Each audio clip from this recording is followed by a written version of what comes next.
Nors iš mūsų krašto sparčiai traukiasi žiema, palikdama senus rūpesčius praeityje, o vasariškos saulės akivaizdoje norisi pasitikti atgimstančią gamtą su naujomis jėgomis ir viltimis.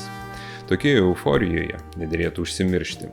Žiemos padariniai ir pavojai išlieka aktualūs bei reikalauja ypatingo budrumo. Filmuodami šiandien prasidėjusią Kaziuko mugės fiestą, tapome liudininkais, kaip ledo gabalai, krisdami nuo vieno iš senamiesčio daugiabučių stogų, laužė šalia stovinčio medžio šakas ir su trenksmu krito į važiuojamosios dalies vidurį.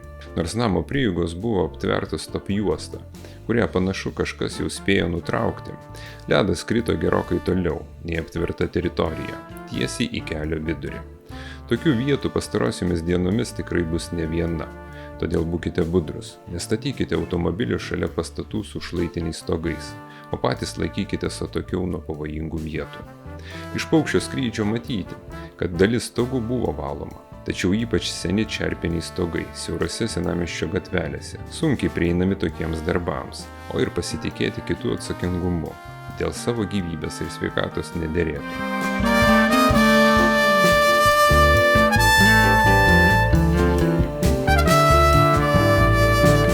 Dar vienas pavojus, patvirtinantis asmeninio pasirinkimo prioritetą, tyko ant sparčiai tirpstančio vandens telkinių ledo.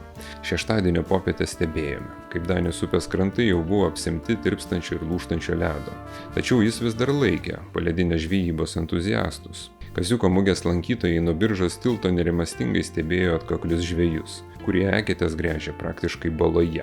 8 laipsnių šiluma ir sparčiai tirpstantis ledas kai kuriuos žvejus mėgėjus paskatino rizikuoti ir nesimokant iš svetimų klaidų tarp šimtų išgręžtų ekečių, ieškoti tos vienintelės, kurie geriausiai kimba. Tikėkimės, žvejai nebandys ledo stiprumo tol, kol prastas pavyzdys parodys likusiems, jog šių metų sezonas baigtas ir visiems galėsime palinkėti nei žvyno, nei uodegos, jau užmetant meškeres nuo kranto. Būkite budrus ir likite su Klaipėda TV.